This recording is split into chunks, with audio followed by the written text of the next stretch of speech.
We remain steadfast in our commitment in delivering local news that matters, stories that inspire, enriching the lives of Filipinos in Mindanao, in the Philippines and across the globe. This is your GMA Regional TV, kapuso ng bawat Pilipino.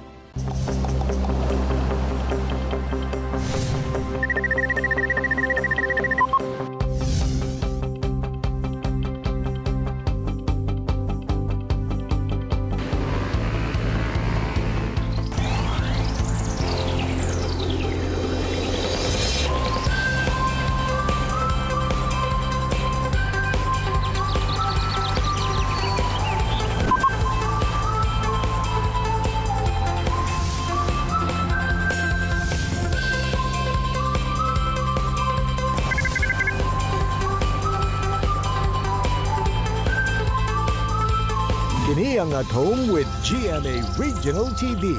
Happy Monday morning mga kapuso all over Mindanao. Labi na sa mga taga Buston ug Katiil sa Davao Oriental Province. Say good morning! Good morning Sab Jail, di sab nato kalimtan nga kamustahon ang mga taga Hinatuan ug Madrid sa Surigao del Sur Province. Mga kapuso, karong buntaga atong kamustahon ang COVID-19 situation dinhi sa Northern Mindanao. Kauban ang Department of Health Region 10 Director si Dr. Jose Llacuna Jr. Samtang say atong dayuhon karong buntaga ang mga tourist destination sa Matanao, Davao del Sur. Kay dadungog na ko nga daw nindot kaayo ang mga falls ug caves sa lugar. Atong makauban ang tourism officer sa maong lungsod nga si Clover Jane Sabornido. Og sa besto, makachikahan Attorney Resi si Kapusong Royce Cabrera. Apan una ka na mga kapuso, nasayod ba mo kung anong sikat ang coastal village sa Bungaw, Tawi-Tawi Province? Kinitungod sa ginatawag nga Luok Bangka o Village of Boats, din imo ma-experience ang bungahong kultura sa atong mga kaigsuunang Badyaw. Ang maong Badyaw Village kay ilado sa ilahang ginaproduce nga colorful nga mga banig o mats nga mismong gimugna sa local Badyaw women.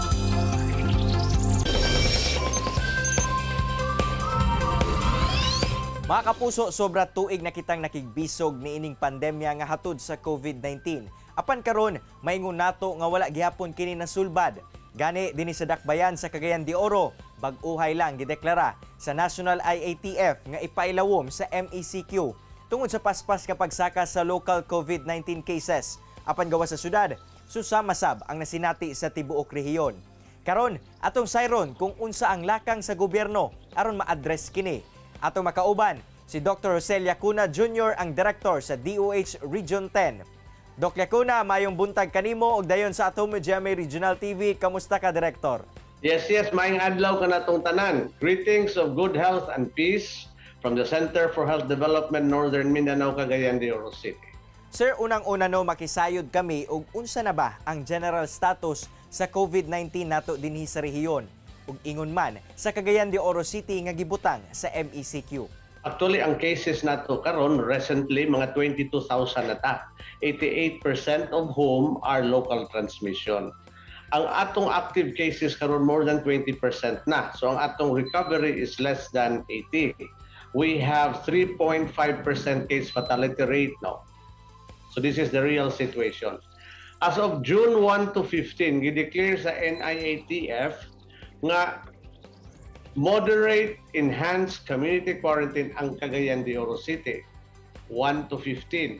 But for the rest of the region, 1 to 30, i-maintain gihapon ang Iligan nga general community quarantine, while the rest of the region is modified general quarantine. Maayo na lamang sir, sanglit dili kaayo ingon ana ka grabe ang naigo sa new variants sa COVID-19 dinhi sa rehiyon. Apan sa inyuhang pagtuon sir, asa ba kasagara nagtinakdanay sa virus? Yes, we are really on an increasing trend. In fact, sa atong ADAR, kanang average day, no, nga rate for the last 2 weeks is 13% sa Caraga, sa Cagayan de Oro, and then for a whole of the region mga 6+. So this will be related as Cagayan de Oro mga 94 to 100% nga daily. But in actual cases of recording, moabot na tatag 120 to 130 daily. So this represents about 25% increase of cases for the last 2 weeks from the initial date of reporting. I can definitely say not because of the variant, but more or less on the non-strict observance kung nagluag ta sa atong pag-follow sa minimum public health protocol. More or less is distributed fairly. Daghan na po mga empleyado na panahon nga 20 or 10 to 20 sa usa ka section na dito sa pamilya ag sa kapamilya. Then ang uban po isolated sirara. So fairly distributed either from the community, from the place of work, and from the practice of professions usahay, no? Director, kamusta pod ba ang kahimtang sa atong medical facilities? Makaya pa ba ug unsa ang mga challenges nga ginaatubang karon? In the region, ang atong critical care utilization rate is moderate, above moderate actually risk. But in Cagayan de Oro City, it's critical na yun. In fact, nag-red na ang atong labeling, especially in Northern Mindanao Medical Center. This would mean that we don't have enough ICU beds to serve the intensive and critical care services, no? So ang atong gihimo na ini since 2 weeks ago pa, nakig-meeting na ta sa mga chiefs of hospital. Latest actually was last week, Thursday or Friday, where we get a commitment from each level 2 or level 3, as in the case of Northern Mindanao Medical Center, for an increase of their ICU bed allocation. Doc, as an expert, unsa ba kadakong tabang ang vaccination sa atong pakigbisog ni ining pandemya? In public health, the most effective preventive strategy in infectious diseases is immunization. There is no doubt about it. And that is why I'm telling sa atong mga katawhan karon, our vaccination is kinahanglan gayud if we want to control the spread of COVID-19. Akong i-echo ang assurance sa atong gobyerno through the President, the vaccines we have regardless of the brand are safe and effective. Unsa ang imong mensahe, Director, ngadto sa publiko, labi pa nga wala pa nahuman ang atong problema sa COVID-19? We need the support of the people. Kinahanglan nga kamo mosugot magpa-bakuna. Kay kinsa way mo bakunahan kung walay gusto. Ang naa dinhi giaprubahan sa atong National Interagency Task Force, and we rely on the capacity of the government to control the quality. It is their responsibility. So whatever they say, we have to take it by heart. Because our government does not do anything bad for us. Muna basic nga maxim in governance. The government will see to it that the essential and the safe health services will be provided our people. Daghang salamat sa imong oras nga gihatag sa Atome GMA Regional TV, Director Jose Lacuna Jr. ug panghinaot namo ug natong tanan nga mahuman na kining problema sa COVID-19. Mga kaigsunan, may I repeat, together we can do better. Together we can do more. Together we heal and recover as one. Salamat! Relax lang, mubalik pa ang Atome GMA Regional TV. Kini ang At Home with GMA Regional TV. More chikahan o good vibes ang dala sa Bestalk kauban si Attorney Resi Rizada. Resi!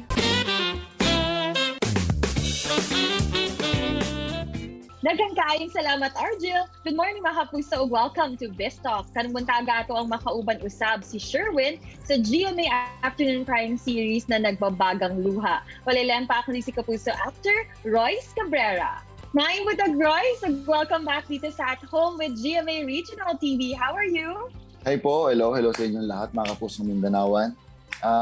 Eto, stay muna ulit sa bahay, dito lang. That's great, but I know na ang year 2021 promises to be a great year for you dahil nga galing sa romance anthology series na may fantastic pag-ibig. I'm pretty sure you're working now for a new teleserye. Please tell us more about it. Yun nga po, bali, yun, tapos po nung may fantastic pag-ibig, ngayon naman, part po ako ng Nagbabagang Luha. Actually, parang siya adaptation sa unang Nagbabagang Luha. So, panibagong atake na yung gagawin ngayon. At ayun, malapit na. Kaya sana abangan nila yung character na gagampan ko. Ano ba yung magiging character mo naman dito, Royce, sa Nagbabagang Luha? At saka bakit siya kailangan antabayanan ng ating mga viewers? Ako po dito si Sherwin. So, bali, medyo, ang sabi nga dun sa description ng character ko ay medyo mapang-ahas na karakter at medyo mapanggulo din sa pamilya nila kasi parang malaking parte rin yung ginampanan ni Sherwin doon na talagang naging komplikado para sa pamilya nila Maita doon, mga ibang karakter. So yun ang abangan nila. Nako, excited kami para dyan. And we know that you'll be closely working din with veteran actors and actresses, di ba, for this teleserye. Ano so far yung mga natutunan mo naman sa kanila? Madami. Tulad nga po si Direk Ricky Davao, ang director namin. So, katrabaho ko na rin siya. Tapos, kasama rin po namin dito sila Direk Gina Alahar. Tapos madami rin mahuhusay yan, tulad nila Raver, nila Liza, Mike Tan, tapos si Martel. Tapos yung kasama ko rin dito, si Claire Castro. So, lahat sila may kanya-kanyang experiences na sa paggawa ng mga ganyang teleserye, lalo na afternoon prime. So, especially with Direk Gina at Direk Ricky, talagang, alam mo yun, ginagabayan nila kami ng sobra. Kaya medyo malalalim din yung mga kaalaman na tinuturo nila sa amin na sa pagiging veterano nilang mga aktor at actress. At ngayon na that you've also started na rin taping for this teleserye, ano yung mga pwede namang matutunan ng ating mga kapuso pag mapanood na nila ang Nagbabagang Luha? Kasi itong Nagbabagang Luha, parang dito yung papasok yung story ng pamilya. At kung paano sila susubukin ng panahon, pati yung mga medyo malalalim na temptasyon na dumarating sa buhay natin na minsan sariling kamag-anak pa natin yung naagrabyado natin o nakakaaway natin dahil sa mga temptation na to. Kaya dito, makikita ng mga televiewers ng ating mga kapusong taga-subaybay na kung ano talaga yung dapat mangibabaw sa mga ganong klaseng pagsubok. Syempre yung pagiging pamilya pa rin. At can you personally relate ba to the story sa Nagbabagang Luha? Tsaka ano yung ginagawa mo naman, Roy? For example, merong mga challenges in your life, how do you overcome them? Medyo meron naman, pero hindi ko masabi na medyo related sa Nagbabagang Luha. Kasi yung Nagbabagang Luha, medyo, alam yun, medyo ano talaga siya wild or Tense, medyo no? mapangmasa, tense sobra. May mga duwarte naman pagsubok sa amin, sa pamilya namin. Like ng mga pagtatalo minsan sa mga ibang bagay. Pero na-overcome naman namin kasi kami naman as family minsan kapag medyo bumaba na yung isa sa amin na pag-uusapan na lahat ng problema. So yun din yung good thing sa family namin na medyo ito ngayon naging conflict sa Nagbabagang Luha kasi napakadaming character na naging komplikado sa pamilya nila, especially si Sherwin at ako. Ako yun. Excited na ang ating mga kapuso na mapanood ka ulit in this new teleserye. So please invite lahat ng ating mga kapuso dito sa Mindanao. And at the same time, also ano yung message of hope and inspiration mo naman para sa aming lahat. Go ahead, Royce. Hello po mga kapuso Mindanaoan. Ayan, iniimbitahan ko kayo na panoorin ang Nagbabagang Luha. Malapit na yan. Afternoon prime yan. Siyempre, kasama natin dyan sila Liza De Castro, Raver Cruz, Mike Tan, Claire Castro, Myrtle Rosa, Direk Gina Alahar, siyempre ang director namin si Direk Ricky Davao at si Direk Philip. Ayan, abangan nyo yan dahil dito nyo makikita talaga yung sobrang mapang-ahas na istorya at talagang sobrang tense. At siyempre, panatiling pa rin ligtas ang inyong sarili, manatili pa rin tayo sa bahay at talagang sundin pa rin ng mga proper safety protocol para huwag talagang kumalat kung medyo delikado na sakit na COVID. Nagkakaing salamat, Royce, for joining us again dito sa At Home with GMA Regional TV. Maraming salamat din po. Thank you. Thank you mga kapuso. And that was Kapuso actor Royce Cabrera. Siya lang mga kapuso, kababalik pa ang At Home with GMA Regional TV. Kini ang At Home with GMA Regional TV.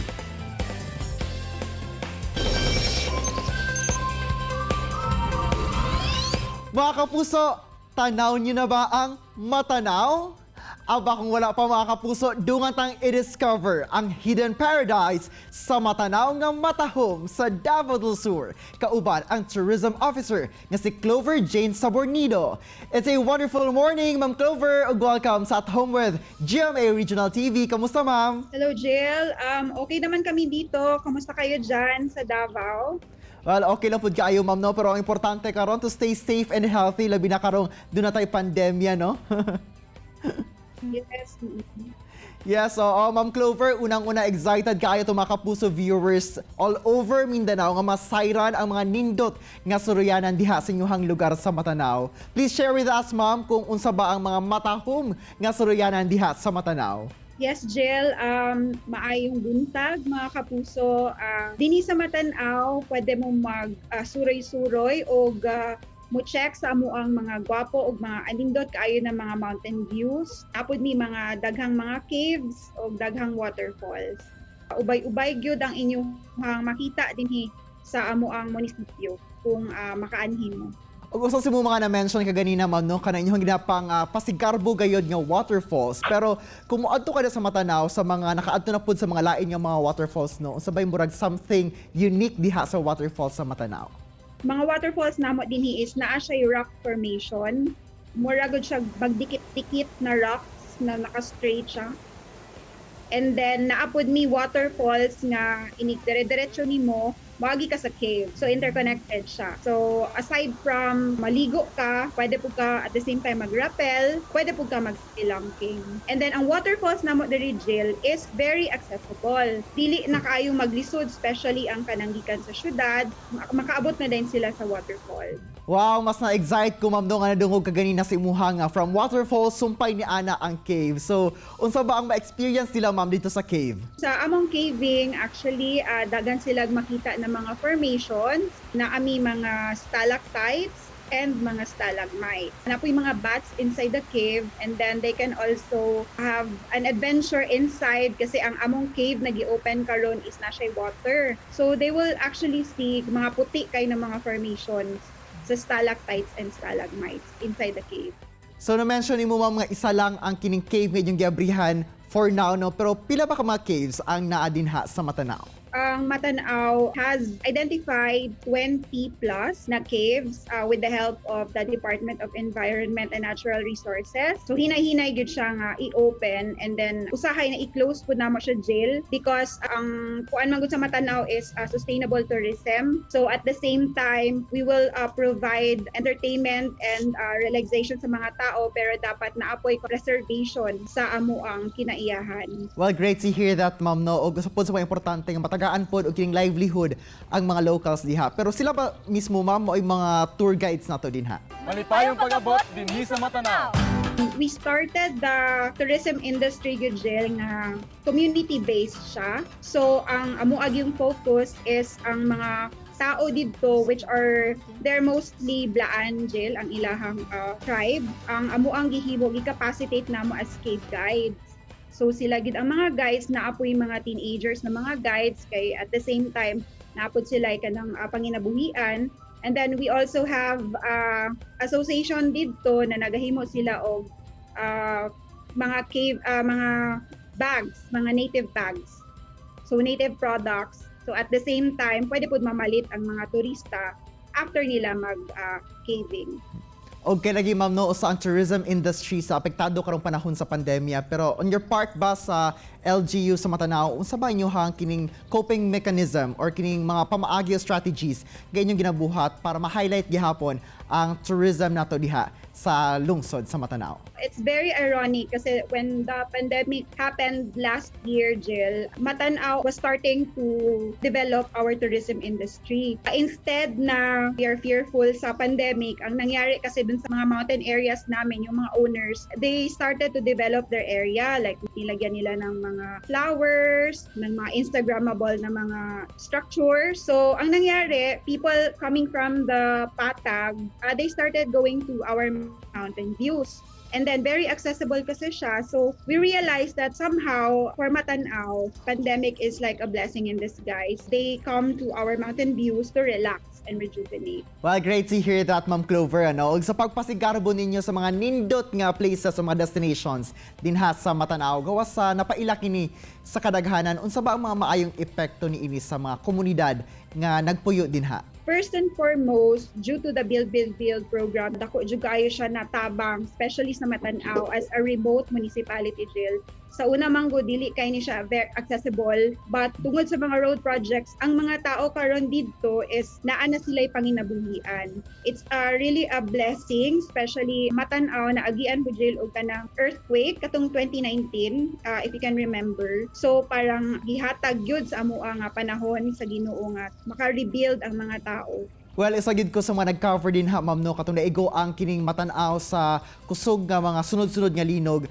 years back, no. Pero it's great to know karon nga murag nagbalik sigla na ang inyong turismo diha. Og sa mga buot mo suroy sa matanaw karon, ma'am, no, unsa ba ang mga angayang pangandaman sa mga bisita? Pwede sila mo message sa Matanaw Tourism page with regards to kanus amo mo abot o pila mo kabuo. We also strictly observe the wearing of face mask and also as much as possible the 50% carrying capacity ng mga sites namin. So that's why kailangan ng online booking kasi chine-check namin if in that day we've reached the 50% capacity. Alright, hanking salamat, Ma'am Clover, sa imong pagdala ka namo sa matahong nga matanaw ug pohon makabisita mi diha sing lugar, ma'am. Amping always. Yeah, thank you. Sa iliyo sa kaanindot sa mga nadiskubreng tourist destinations sa Matanaw, Davao del Sur, mao ang paghatag og livelihood sab sa local community. Samtang Jill, taliwala man nga gataas ang kaso sa COVID-19 sa Northern Mindanao. Dako ang paglaom ni DOH-10 Director Dr. Jose Lacuna Jr. nga pinaagi sa kooperasyon sa tanan sa pagsunod sa health protocols o pagpabakuna. Dili madugay, masulbad na ang problema sa pandemya sa COVID-19. Well, great to hear that, Sino. Samtang, usa sa mga dapat atong atangan ang karakter ni kapusong Royce Cabrera sa upcoming drama series sa GMA Afternoon Prime nga Nagbabagang Luha. Malapit na yan, mga kapuso. Mga kapuso, unta na-inspired nakakaton kamo sa gishare sa itong mga bisita karong buntaga. Sama na lang sa panultihon ni Stephen Cosgrove nga never judge someone by the way he looks or a book by the way it's covered. For inside those tattered pages, there's a lot to be discovered. Mga kapuso, makita pagbalik ang atong episode pinagi sa pagbisita sa www.gmaregionaltv.com ug ayaw kalimot na mag-subscribe sa official YouTube channel sa GMA Regional TV.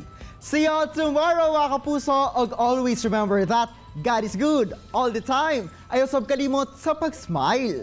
Amping! Stay safe and healthy, mga kapuso. Ako si Cyril Chavez. Kinisab si Argil Relator. Buong puso para sa Pilipino.